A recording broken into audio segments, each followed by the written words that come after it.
إريتريا يا جارة البحر ويا منارة الجنوب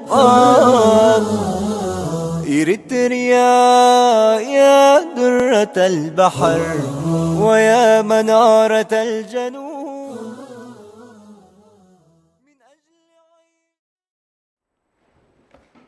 بسم الله الرحمن الرحيم. الحمد لله رب العالمين، وصلاة وسلام على نبينا محمد وعلى آله وصحبه من اهتدى بهداه واقتفى أثره بإحسانه إلى يوم الدين. سلام الله عليكم مشاهدي الأكارم ورحمة الله وبركاته. أهلا وسهلا ومرحبا بكم في حلقة جديدة من برنامجكم قضايا إريتريا. أولى موضوعات هذه الحلقة اعتقال فضيلة الشيخ الجليل آدم شعبان. اعتقلته الحكومة الإريترية، النظام الإريتري، في الأسبوع الماضي، وهذا الشيخ كان هو المدرس لمركز تحفيظ القرآن الكريم بمدينة قنداع. لماذا اعتقل هذا الشيخ المسن؟ ما سبب اعتقالاته؟ لماذا النظام يحارب الدعاة ويحارب المشايخ والعلماء ومدرسي القرآن الكريم؟ ما سبب ذلك؟ هذه الأسئلة سنطرحها على فضيلة الشيخ حسن سلمان. كذلك سنعلق على ما يتعلق بنداء أبو عبيدة حفظه الله للعلماء، وموقف العلماء من ذلك، وموقف الأمة وموقف المسلمين تجاه غزة وتجويع غزة وما هو حاصل. ثم سنتحدث أخيرا فيما يتعلق بموضوع هذه الحلقة: الفتاوى الإنترنت خطر قادم أم وسيلة حديثة؟ لا أريد أن أستطرد الكلام. الحقيقة ما حصل من اعتقال الشيخ آدم، اعتقال علماء سابقين، بل حتى اعتقال بعض الحافظات في السنوات الماضية والمحفظات القرآن الكريم، أمر حقيقة محزن للغاية. توجه إلى شيخنا الشيخ حسن سلمان. أهلا وسهلا بكم في هذه الحلقة. أهلا، حياكم الله. أهلا وسهلا. برأيك لماذا اعتقل الشيخ آدم شعبان؟ بسم الله الرحمن الرحيم. الحمد لله رب العالمين، والصلاة والسلام على رسول الله الأمين وعلى آله وصحبه أجمعين. أما بعد، لعله من المناسب أن نجعل موضوع اعتقال الشيخ آدم شعبان في سياق سلسلة الاعتقالات التي بدأت من التسعينات وليست اليوم. يعني هي حالة ممنهجة بدأ فيها للأسف الشديد النظام الإريتري منذ التسعينات، وهو متوجس من العلماء، متوجس من الدعاة، متوجس من المعاهد الشرعية. وكنا نعتقد بأنه والله موضوع الخلاوي القرآنية اللي يدرس فيها الطلاب ويتعرفون من خلالها على هويتهم الدينية وانتسابهم لهذا الدين العظيم لن يكون مقلقا، لأنه الشيخ الذي يقرأ القرآن الكريم لن يدخل كثيرا في تفاصيل التفسير ولا يدخل في التأويل القرآني بقدر ما هو يعمل على أن يحفظ هذا الطالب الذي يدرس المدرسة الحكومية، يكون له صلة بدينه وصلة بعقيدته وصلة كذلك بالخلوة القرآنية التي تشكل هويته الدينية. واضح جدا أن النظام قلق من هذا النوع من ارتباط أبناء المسلمين تحديدا بخلاوي القرآن الكريم، لأنها تشكل مزاحمة لما يريد هو من تشكيل هوية معينة. هو يريد هوية خالية من الدين، خالية من الانتماء للإسلام، خالية من أن والله الشخص يكون له هوية خصوصية داخل هذا الوطن، ويربط كل القضية بهوية ذات طابع علماني أو ذات طابع لا ديني، بحيث والله الإنسان يستطيع يوجه حيث ما شاء، يوجهونه كما يشاءون. ولكن الذي يعرف دينه ويعرف إسلامه ويعرف قيمه بطبيعة الحال ستكون عنده مواقف ربما قد لا يرضاها على كل النظام. موضوع ما حصل في قنداع هو مسبوق حقيقة بما حصل في كرن، وما حصل في أسمرة، وما حصل في أغردات، وما حصل في حقات، وما حصل ربما أخيرا السنوات القريبة جدا في مدرسة الضياء. هذه المواجهة التي كانت بين شعب أعزل وما بين النظام يملك من أدوات القهر والقمع ما يملك، وبالتالي غاية ما يملكه هؤلاء المواطنون هو أنهم والله يدافعون عن عقيدتهم بصدور عارية، وربما كانت الشهادة هي السبيل الأقرب التي يختارونها في سبيل التعبير عن رفضهم للسياسات التي تعادي دينهم. هؤلاء الناس الذين تحدثنا عنهم لم يطالبوا لا بإصلاح سياسي، ولم يخرجوا في مواجهة النظام لإسقاطه، ولم يطالبوا بقضايا سياسية، ولكن كلها لو تلاحظ قضايا ذات طابع ديني. يعني هم أمام معاهد كانت تدرس الفقه الإسلامي وتعاليم الدين، وظلت هذه المعاهد تعمل في العهد الإثيوبي وظلت كذلك مواصلة، ولكن ضيق عليها بشكل كبير. الذي حصل الآن في قندع تحديدا، كانت هنالك مركز لتحفيظ القرآن الكريم، ويرتاد هذا المركز أعداد كبيرة جدا من الطلاب، سواء من داخل مدينة قندع أو من الريف الذي يحيط بهذه المدينة، وبالتالي أعداد كبيرة، حقيقة أعداد الطلاب كبيرة جدا. فجأة فوجئ أهل قندع بقرار يأتي من السلطات العليا وتنفذه السلطات المحلية بإغلاق هذا المركز الذي كان يقوم بتدريس القرآن الكريم. طبيعي جدا من يقوم على هذا المركز أو من مؤسسي هذا المركز أن يكون هنالك صوت معارض وصوت مطالب بما هي الدوافع التي تجعل هذه الحكومة تغلق هذا المعهد. الشيخ آدم شعبان واحد من هؤلاء، وهو من الذين يقومون. هل صدر منه شيء؟ هل اعترض؟ هي غاية ما في الموضوع هو يسأل، وغاية ما في الموضوع يقول لماذا إغلاق المعهد؟ ماذا يعني كأنهم يقولون سنغلق ومن يتكلم نعم ولا تسأل. هذه الإشكالية. يعني كل المواطنين في البداية لما قابلوا السلطات المحلية قالت لهم والله هذا الموضوع جايين من فوق، بمعنى السلطات المحلية في قندع لا صلة لها بإصدار هذا القرار، قرار إغلاق. يبدو أن الأهالي طالبوا بأنه طيب خلاص ملكونا أو فوتونا للحكومة المركزية التي أغلقت، لنتعرف على لما أغلق هذا المعهد.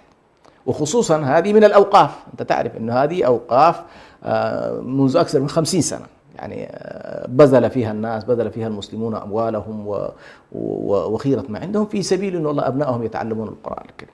فالذي نراه على كل للأسف الشديد هو حالة من التسلط على المؤسسات الدينية الإسلامية على وجه التحديد، في وقت يفسح فيه المجال إفساحا كبيرا على المجال الآخر اللي هو المجال الديني في إطار المسجد. هل صدر من المسلمين أمرا يجعل النظام يحاربهم لهذه الدرجة؟ هل صدر منهم شيء؟ بالعكس، هل هناك يعني تنظيمات داخلية تخطط لشيء ما لا قدر الله؟ لا يوجد شيء حسب علمي حتى هذه اللحظة، لا توجد. يعني أنت يا شيخ برهان الآن أمام مجموعات تدافع عن آخر معاقلها. يعني هذول لا عندهم قدرة لتأسيس أحزاب، ولا عندهم قدرة لخروج مظاهرات، ولا عندهم قدرة اجتماعات سرية. لو أصلا أنت عندك اشتغال، ولا عندهم جهات تدعمهم، ولا عندهم شيء. بالعكس، ممنوع المؤسسات الخيرية، ممنوع المنظمات، ممنوع. نعم. يعني هذه عبارة عن جهود محلية، ومع ذلك السلطات تواجه للأسف الشديد هذا التساؤل الأكبر الذي حقيقة هو يلفت الآن. التساؤل يتجاوز قصة معهد واعتقال شيخ، هو أن إريتريا الآن الكل، ويمكن أمس سنة مساء كان تواصلت معي بعض القنوات حول إنه والله الاحتدام الحاصل بين إثيوبيا وإريتريا، يعني العالم كله الآن يترقب إمكانية احتمال اندلاع حرب. طيب في لحظة أنت متوقع إنه والله يمكن أن تندلع حرب، ما الذي يجعلك تخوض معارك مع شعبك في الداخل وفي قضايا دينية؟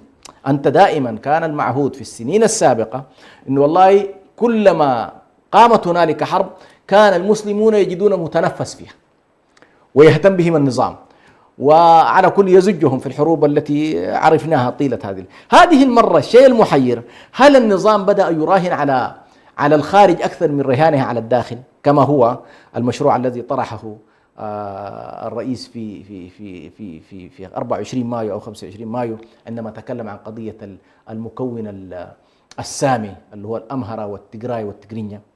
هل هو فعلا الآن بدأ رهانه ليس على المكون الداخلي للوطن الإريتري بكل اختلافاته، وبالتالي لم يعد الآن يبالي؟ هل والله يتوقع أن هذه السياسة التي الآن تذهب نحو الطائفية بصورة مكشوفة، يتوقع أن أول من سيواجهها هو هذه المؤسسات الدينية الإسلامية، وبالتالي هو الآن يعمل على تجفيف منابعها تماما، بحيث والله لا يكون هنالك أي شكل من أشكال الارتباط، ومن صعب عليه ذلك فليذهب ويرحل. هذه كلها تساؤلات حقيقة تحتاج إلى أن نقف عندها بشكل حقيقي، وأن يقف المسلمون جميعا في كل إريتريا أن يقف على هذه السياسات. يعني لا يعقل أغلقت المعاهد والناس صمتت، اعتقل الدعاة والناس صمتت، اعتقل المعلمون والناس صمتت، اعتقل الوجهاء والناس صمتت، أدرجت المدارس واستلمت أوقاف المسلمين وسلمت لغيرهم والناس صمتت، كما هو في مدرسة الضياء. تم تعيين، يعني أنت مدرسة إسلامية تعين عليها شخصيات من خارج، بينما لا أحد يجرؤ لا من قريب ولا من بعيد، لا السلطات ولا غيرها تجرؤ مثلا والله تجعل المؤسسات التابعة للكنيسة تدخل في لجانها عناصر من المسلمين. مستحيل، هذا لا يمكن أن يحصل.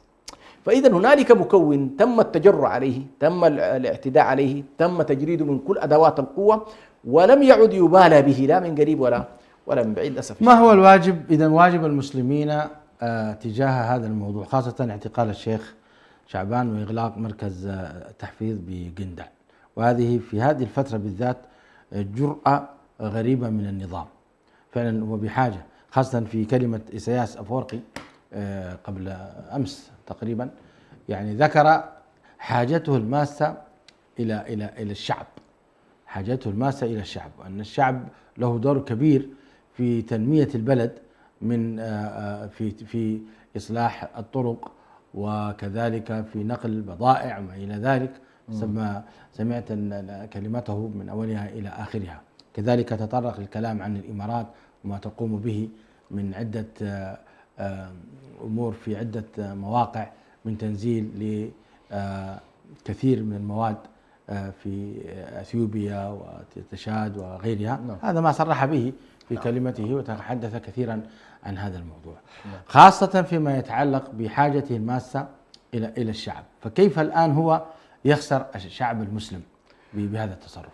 هو واضح جدا الآن، يعني أقصد من هذا السؤال، هل هو الآن فعلا يميل كما تفضلت بأنه معتمد على القوى الخارجية من نصارى تجراي ونصارى أمحرة، أو هو معتمد فقط على نصارى إريتريا ولا يريد المسلمين نهائيا؟ السياسات التي يقوم بها النظام لا تدل بأي شكل من الأشكال على أنه حريص على المكون المسلم داخل إريتريا. هذه صورة واضحة الآن، حتى يعني، وهذه ليست مسألة سرية. كثير من القيادات شيخ برهان الذين كانوا في النظام وكانوا حريصين على أن لا يوصف هذا النظام بأنه نظام طائفي، اليوم لما نتواصل معهم يقول لك يا أخي الموضوع فلت، لم نعد الآن قادرين أصلا على الدفاع عن هذا النظام. شخصيات عريقة وبنت هذه التجربة، اليوم يقول لك والله يا أخي ليس أمام المسلمين إلا أن يتوحدوا ويمسكوا ببعضهم ويحاولوا أن يفرضوا واقعهم، وإلا الوطن تجاوزهم والحالة تجاوزتهم. ورهان اليوم النظام على الخارج أكثر من رهانه على الداخل، وإن كان هنالك من رهان على الداخل فهو على مكون بعينه وليس على عموم المجتمع الإريتري. هذه الصورة. طيب، ما هي إذا كانت الصورة هكذا، ما هي السبل والوسائل للضغط على النظام حتى يعني يكف عن مثل هذه التصرفات من اعتقال الدعاة وإغلاق المدارس والمعاهد وإبراز النصارى وإخماد المسلمين؟ ما الواجب؟ في رأيي الواجب يتحدد من خلال الآن المكونات الإريترية المسلمة، جزء منها موجود في الداخل، والداخل لا نستبسطه ولا نهون من شأنه. فهنالك مكونات كبيرة جدا موجودة داخل الجيش، موجودة داخل أجهزة الأمن، موجودة داخل المؤسسات المدنية. نحن هنا لا نحاول أن نقول لأن الناس والله تقوم بمغامرات غير محسوبة، ولكن هذا الوجود يجب أن لا يهمل، وبإمكانهم أن يقوموا بأدوار كبيرة جدا في محاولة الضغط على هذا النظام الذي يقوم بهذه الاتجاه، لأنه في نهاية المطاف ما نلاحظه الآن يمسهم بشكل مباشر قبل أن يمس من هم في الخارج. يعني الذين الآن أغلقت مثلا في أهل قندع، وأهل قندع معروفة، قندع طبعا تاريخيا معروف نضالها من جبهة التحرير الإريترية، وبعد ذلك أيضا في فترة الجبهة الشعبية، وكان النظام يعتمد عليها بشكل كبير جدا حتى في تجربة الجبهة الشعبية. إذا كان هؤلاء يعتبرون الحاضنة في يوم من الأيام اللي كان على الأقل يستند إليه، ومع ذلك اليوم لا ينظر إليها ولا يبالي بها، فما بالك بالأطراف الأخرى اللي هو أصلا سلفا مصنفها بأنها معارضة وكانت تابعة للجهاد أو تابعة لجبهة التحرير إلى غيره. فأنا أقول هنالك مطلوبات في الداخل لا بد أن الناس والله تخرج من دائرة الصمت. لكن خلينا نكون واقعيين شيخ حسن، في الداخل كيف سيتحرك الناس؟ وهذا النظام واصل لدرجة أنه يعتقل المشايخ والعلماء بهذه السهولة، يأخذهم من بيوتهم سلام سلام. فهل من سيرفع أي شعار ضده سيتركه؟ نظام عنده قوة كبيرة ولا يتهاون في مثل هذه الأمور. صح. أنا فقط الآن شيخنا أقول بأنه موضوع الوعي والتنبه لهذا المشروع الذي يتحرك، وأن نخرج من دائرة الغفلة التي كنا فيها، وأن نخرج من فكرة الوطنية المجردة تماما عن هويتنا وديننا وثقافة. هذه يجب أول خطوة. أنا الآن لا أطالب بالمغامرات زي ما قلت لك، لست من، لكن خلينا نقول بأنه والله بداية أي تحرك هو الوعي. نسبتنا ليست بسيطة، يعني لسنا الذين في الخارج ما واجبهم؟ الذين في الخارج هذول الآن المطلوب منهم التصعيد الإعلامي، التصعيد الحقوقي، عقد المؤتمرات، عقد الندوات، تشكيل مجموعات حقوقية، المظاهرات، كل هذا في تقدير مطلوب. وهنالك الآن بإمكاننا خصوصا في الفترة القادمة لو بدأنا نتحرك بشكل منتظم وخرجنا من الاختلافات اللي كانت تحصل في الماضي. زماننا زي ما قلت لك كان في إشكال كبير إنه والله أن نقول بأن هذا النظام نظام طائفي، كثير من المسلمين ما كان يرى ذلك. اليوم من خلال على كل وجودي في عدد من الجروبات وفي عدد من المجموعات اللي على الأقل تتداول هذا الوضع، اختصر النظام بتصرفاته الأخيرة كثير من المسافات، وبالتالي إمكانية العمل ككتلة مسلمة. أنا سألني واحد قلت له يا أخي حاليا وحدة المسلمين فريضة شرعية وفي نفس اللحظة هي ضرورة وطنية، لأن الوطن الإريتري اليوم إذا لم يتكاتف المسلمون ولم يوحدوا صفوفهم، ربما فكرة الوطن الذي ناضلنا من أجله لسنوات طويلة جدا حتى تكون هنالك شيء اسمه إريتريا، اليوم بالتصرفات التي نراها قد يكون في مهب الريح. موقف الحكومات المسلمة لما يحصل للمسلمين في إريتريا ما هو موقف؟ للأسف الشديد يعني طبعا اليوم أن نتكلم عن حكومات مسلمة، واقع غزة يغنينا حقيقة عن السؤال. يعني أنت اليوم ترى الذل والهوان وربما المؤامرة والمشاركة في تدمير شعب بكامله، شعب أعزل، فما بالك أنه يكون الحال مع الشعب. ولذلك نحن أقول لا نراهن على الخارج كثيرا، لا بد أن يكون رهاننا على أنفسنا بعد الله سبحانه وتعالى، على تعزيز قوتنا، على تعزيز صمودنا، على تعزيز وعينا، حتى نستطيع على الأقل الخارج بعدها حين سيلتفت إن شاء الله إلينا. الأمر الثاني أنا في رأيي أيضا من الأشياء المطلوبة جدا ولا بد من أن نلتفت إليها، هو الآن خلاص حسم خياراته وحسم تحالفاته مع المكون المسيحي في المنطقة، أمهرة والتجراي وتجري، هكذا قال. صحيح. أنا في رأيي الآن الله سبحانه وتعالى يقول والذين كفروا بعضهم أولياء بعض إلا تفعلوه تكن فتنة في الأرض وفساد كبير.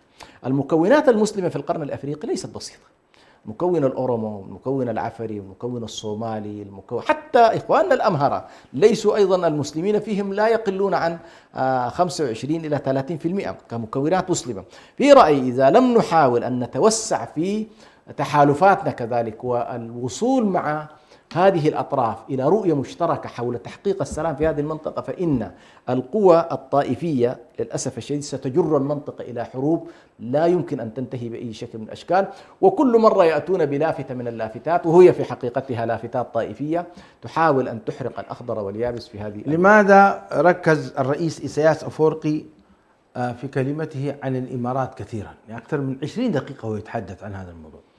وطبعا الآن يعني يقرأ المشهد في إثيوبيا بأن هنالك تحالف ما بين أبي أحمد وما بين الإمارات، ويبدو أيضا اختلفت معه الإمارات في بعض القضايا وسحبت نفسها تقريبا من الحالة في إريتريا إلى أن تركز جهودها في إثيوبيا، وهو يخشى من الدور الإماراتي في أنه قد يستهدفه في المرحلة القادمة، وشايف طبعا ما تفعله الإمارات في منطقة السودان وغيرها، فهو يبدو له قلق من هذا الجانب ويتصور أنه ممكن أن تلتفت الإمارات إلى التفكير في إسقاط نظامه، وبالتالي هو قلق من هذه السبب. هو في كلمته أثنى كثيرا على الشيخ زايد، وقال بأنه التقى به في جنيفا والتقى به في مكان، وقال أنه رجل يعني محترم جدا، وكأنه يعرض بمحمد بن زايد. نعم صحيح. نعم.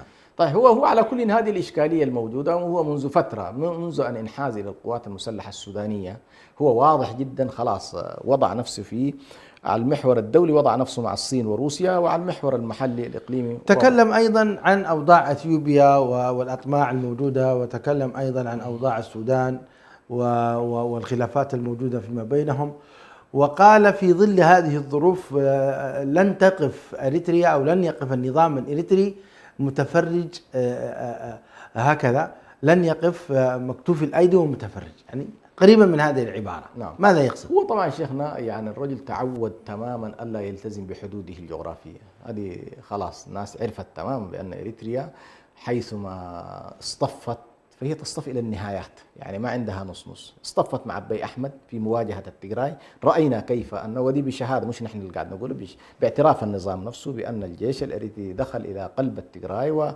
واشترك في معارك التجراي وفعل فيها الأفاعيل، وتكلمت الأمم المتحدة حول الانتهاكات التي مورست على شعب تجراي، وفجأة الآن قلب لأن أبي أحمد لم يكن مشى معه إلى النهايات. فشايف الآن أنه يخوض معركته كذلك ليس بالبعد المحلي فقط ولكن في سياقاتها الإقليمية. فإذا كان والله أبي أحمد والإمارات عندهم مثلا وضع مختلف عنه في السودان، فهو خلاص في السودان موقفه مغاير، ويجب أن تكون المعركة يديرها مع السودان أيضا بطريقته التي أدار بها في التجراي. فهذه وفي كلام كثير جدا في هذا الموضوع. هناك يا شيخ حسن يعني أقوال تقول بأنه سبب هناك يعني احتمال اندلاع حرب بين أثيوبيا وبين إريتريا. لو تحدثنا عن أسباب هذه الحرب، لماذا يعني هناك ما هي الأسباب ولماذا يراد إقامة حرب ومن المستهدف؟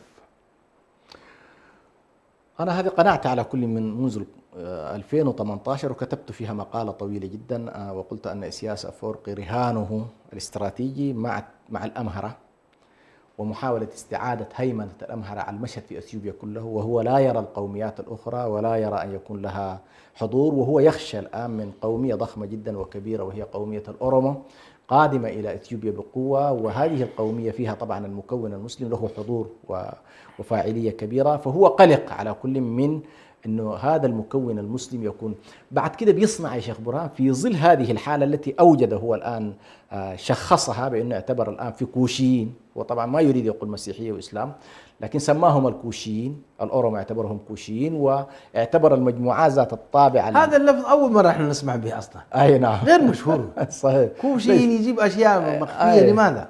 لأنه يريد أن يلبس، كما أنه والله في إطار الثورة الإريترية رفع شعارات كثيرة جدا ولبس على الناس وتظاهر بأنه شخصية وطنية. الآن في المنطقة أيضا يريد أن يقول بأن المشكلة ليست مسيحية وإسلام إنما هي كوشية. يعني لو قال مسيحية وإسلام فالمسلمون سيقومون وهو يعتبر أقلية في المنطقة، يعني هو يدور في منطقة المسلمين أصلا. هي هكذا. ولذلك الآن تحت السامية كثيرين مما يظنون نفسهم ساميين، يعني المكون المسلم في إريتريا غالبيته يصنف نفسه مثلا أنه من الساميين، فهو داخل معهم، فهو داخل معه بهذا الشكل، يقول لك يا أنا أدافع عنكم، بينما نحن ليست لنا معركة حقيقية أصلا إلا مع العدوان ومع الظلم ومع الدكتاتورية ما عندنا مشكلة مع الشعب الأثيوبي بكل مكوناته، عندنا مشكلة مع تجراي ولا عندنا مشكلة مع الأمهرة ولا عندنا مشكلة مع الأورومو.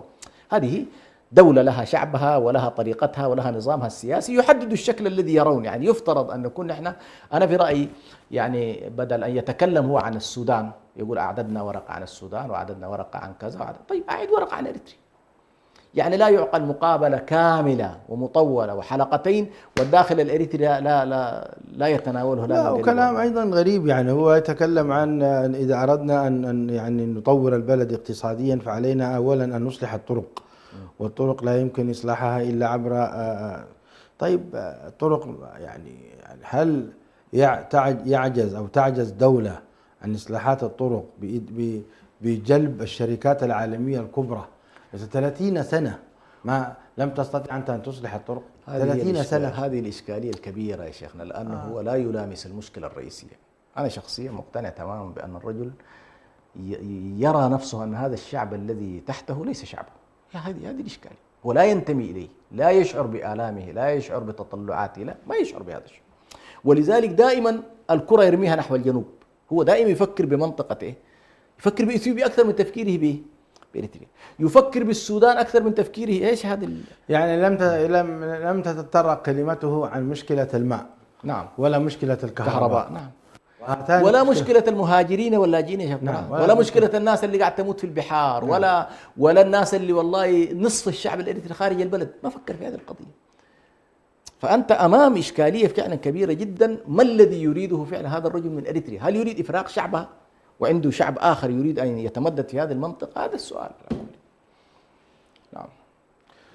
أحسن الله إليكم وبارك الله فيكم. طبعا يدور في الساحة ما يسمى بصمد. دون أن نقطع شيخ برهان، دون أن نتجاوز هذه النقطة تحديدا، أنا في رأيي الآن لا بد من تصعيد موضوع ذات الموضوع بتاعت قندع والمراكز في سلسلة طويلة جدا. يجب أن تكون هنالك الآن منظمة حقوقية تتحرك في هذا الملف، باعتبار أنه والله الانتهاكات الدينية تهتم بها المنظمات الدولية، تهتم بها الأمم المتحدة، ويمكن في رأي المسلمين ليسوا عاجزين، يمكن أن يخصص لها مجموعة من المحامين لمتابعة هذا الملف ومتابعة الملف في سياقه الكلي. يعني من 30 سنة عندك دعاة، عندك معتقلين، عندك سجناء، عندك كذا، لا بد هذه كلها أن تدخل كباكج واحد وكمجموعة واحدة ويتم الحديث عنها ويتم تناولها.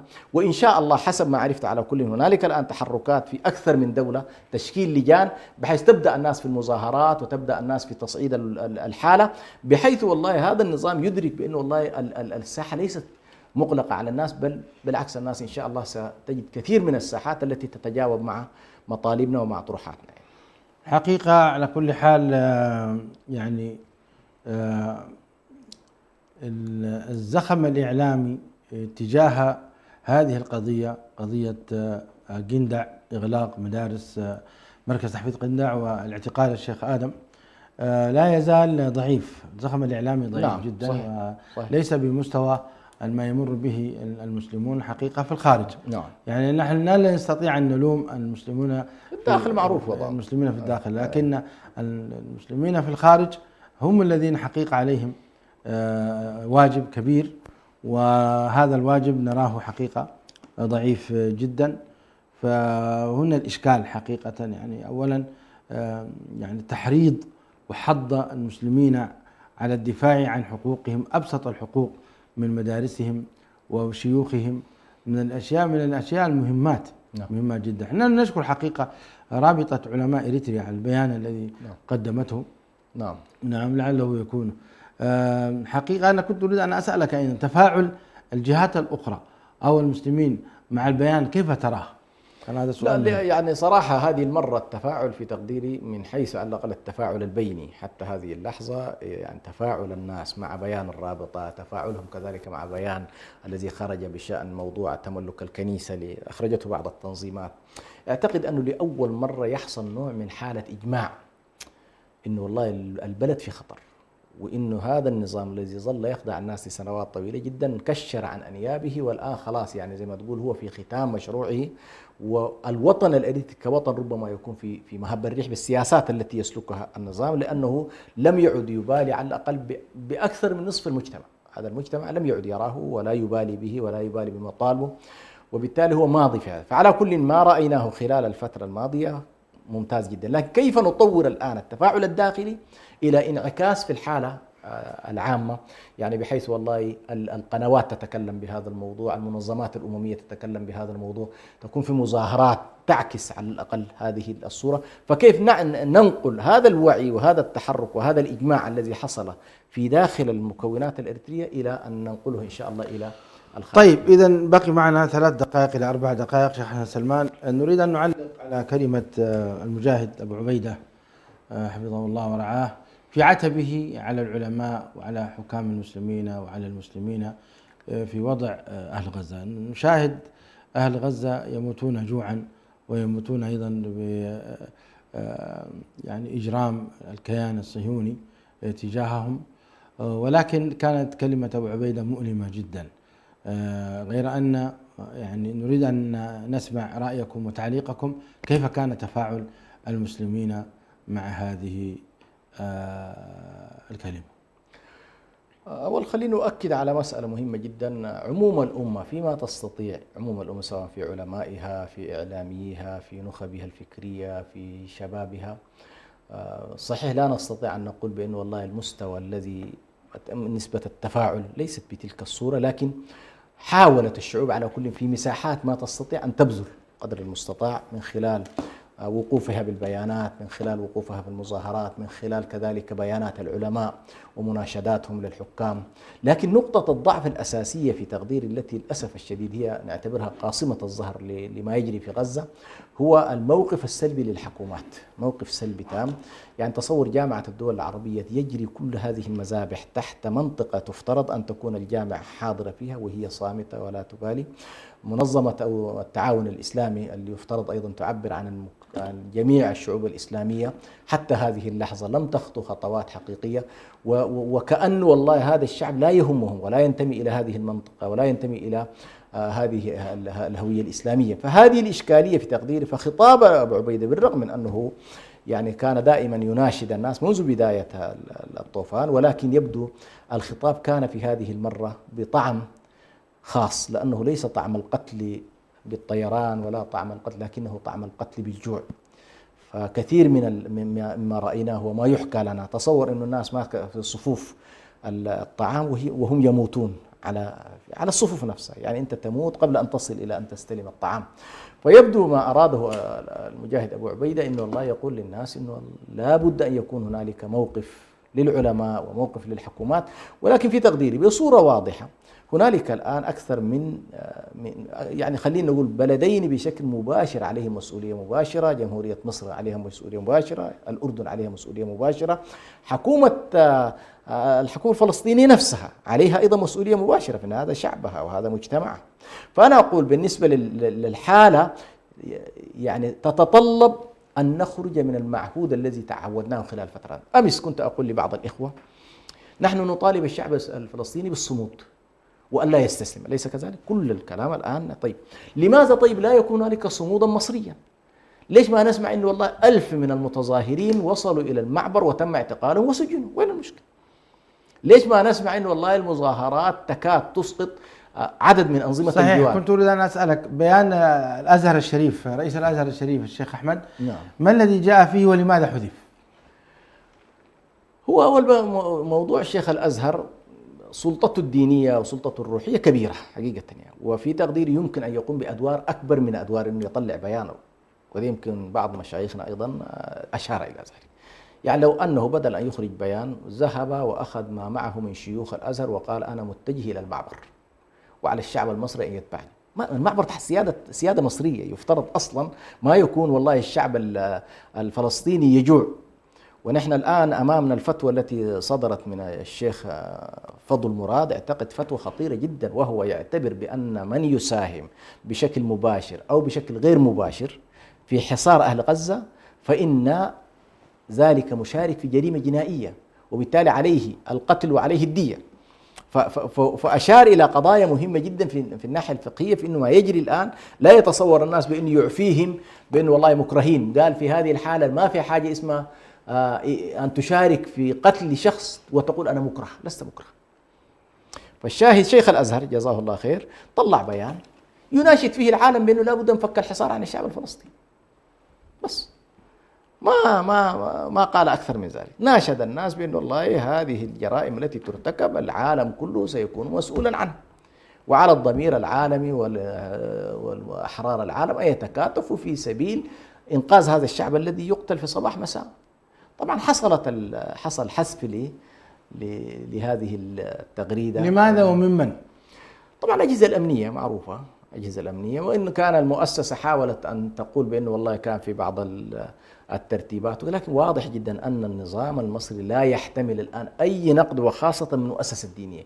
يعني إذا كان والله شيخ الأزهر بدأ الآن يتململ وبدأ سيحرك الشارع وسيكون كثير من الناس يقفون معه، وهنا ستجد نفسها السلطة للأسف الشديد في مصر وهي مشاركة خلال الفترة الماضية في قتل الشعب الفلسطيني من خلال الحصار، ستجد نفسها في أنه والله مهددة تهديد مباشر في بقائها وفي استمرارها. نعم. هل لهذا البيان من أثر؟ هل ممكن تراجع نفسها الأنظمة المصرية؟ وعلى كل إذا لم تواجه، أنا في تقديري الحالة في غزة، وهكذا تاريخ من يتابع الحروب في غزة، كل الحروب هذه غالبا إما أسقطت أنظمة وإما أقامت أنظمة. يعني لا أتصور بأن من يتصور بأن حرب غزة ستمر هكذا من غير أي تداعيات واهية. يعني الشرعية في مصر بقائها مرهون بأنه والله كيف تنظر إلى غزة وكيف تنظر طيب، لقضية ذكرت فلسطين. دولتين في معرض حديثك يعني يجب عليهم أن لا يسكتوا، وما دولة مصر، الشعب المصري والشعب الأردني. لماذا الشعب المصري ساكت حتى اليوم وهو 110 مليون نسمة ويرى إخوانه يموتون جوعا؟ الشعب المصري رأيناه يعني صحيح. يتظاهر، ورأيناه يعني يقوم بواجبه في كثير من الأمور، المظاهرات السلمية وما إلى ذلك. في هذه الفترة لم نرى منه شيئا. ما السبب؟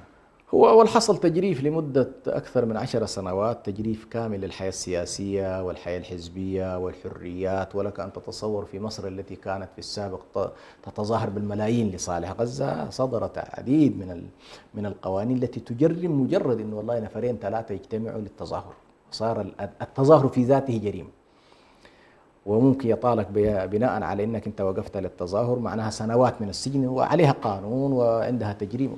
فحصل تجريف كامل للحياة السياسية، حصل تجريف كامل للحياة الاجتماعية، حصل اعتقالات واسعة جدا لكثير من الناشطين. كانت هنالك في السابق حركات إسلامية، مكونات سياسية فاعلة ونشطة، كلها ضربت. وأنت لك أن تتصور أكثر من 100,000 سجين من نخبة الشعب المصري اليوم تقريبا في سجون النظام، ولا أحد يسأل عنهم ولا أحد يتابع أوضاعهم.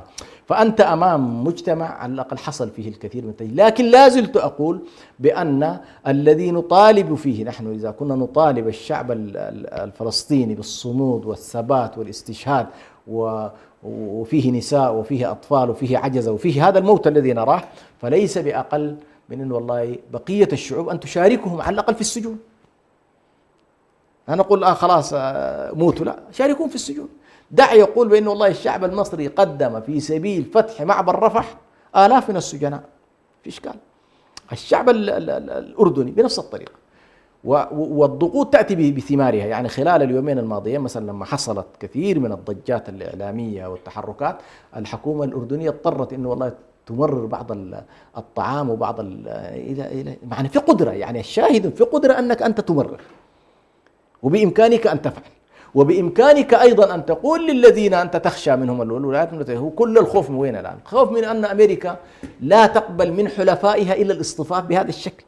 طيب لو قيل لها ستسقط أنظمتنا إذا لم نقف موقفا مشرفا، حينها لن تقول لهم والله فلتسقط أنظمتكم، لأن هي تدرك تماما بأن من يحمل الكيان الصهيوني هي الأنظمة.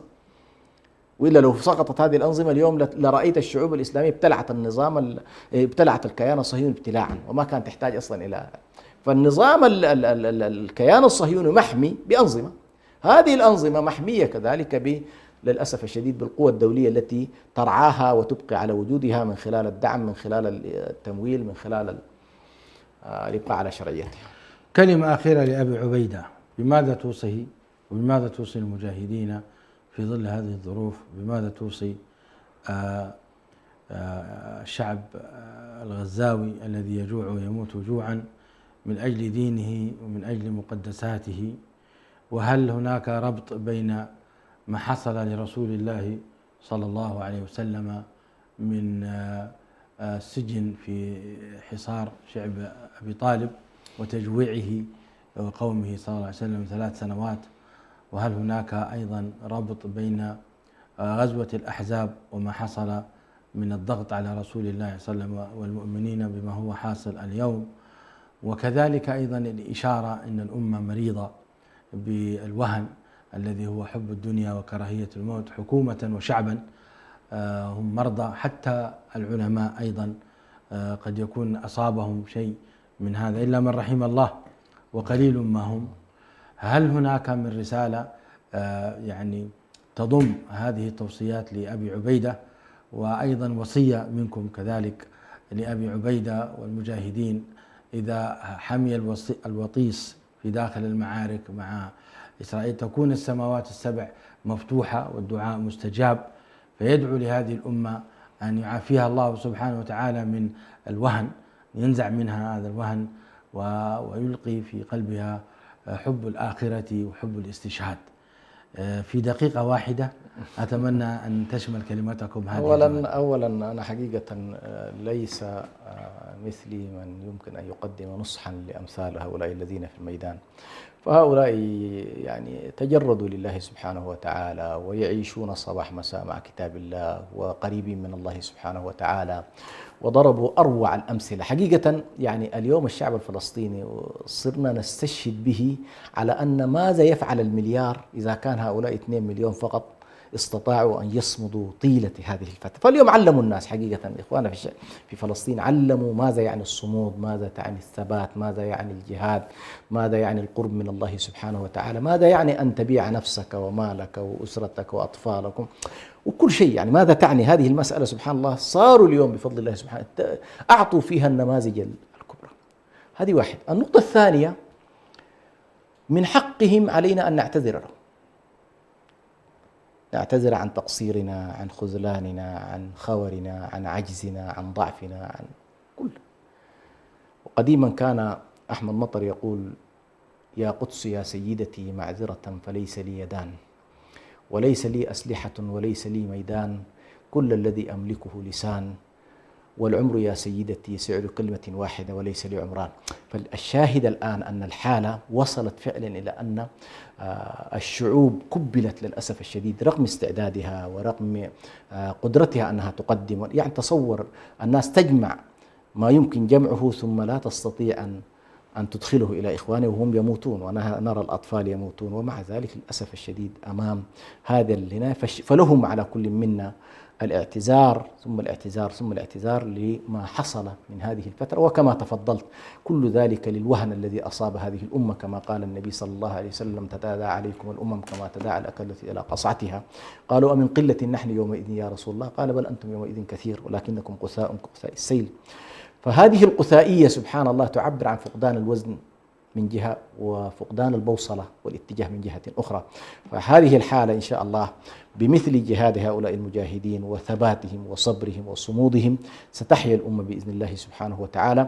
وأنا حقيقة لا أراهن في موضوع غزة وما تفعله فقط على يقظة الأمة المسلمة، ولكن رهانة على سقوط إمبراطوريات هائلة. وستسمع قريبا أن هؤلاء الذين شاركوا في كما شارك أصحاب الأخدود في قتل المسلمين وقتل الأبرياء، سترى كيف ستفكك الإمبراطوريات في أوروبا وستفكك الإمبراطوريات في أمريكا. وهذا لقناعتنا التامة بأن الله سبحانه وتعالى يدبر الليل ويدبر هذا الوجود كله. نحن في النهاية خلق من خلق الله سبحانه وتعالى، وهؤلاء وعباده، وهو يرى ما يقع بهم، والقصص أمامنا واضحة. لكن ولا تحسبن الله غافلا عما يعمل الظالمون. فهؤلاء الظالمين بإذن الله سبحانه وتعالى سنرى مآلهم قريبا، وستكون إن شاء الله هذه الأمة على يقظة قريبة بإذن الله سبحانه وتعالى.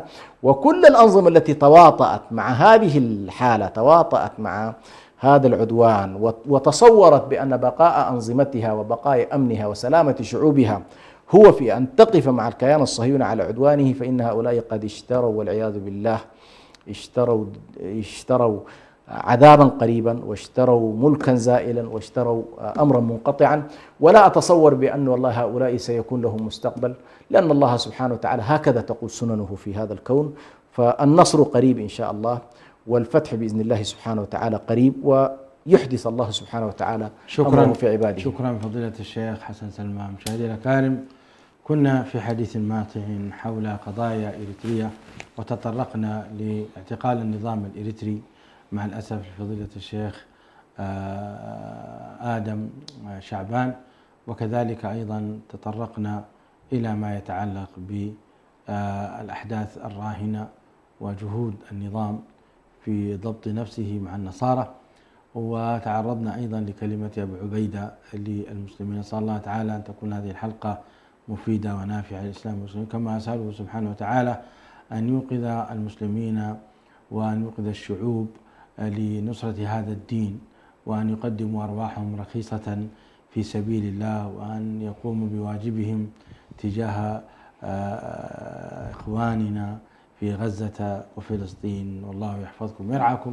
والسلام عليكم ورحمة الله وبركاته.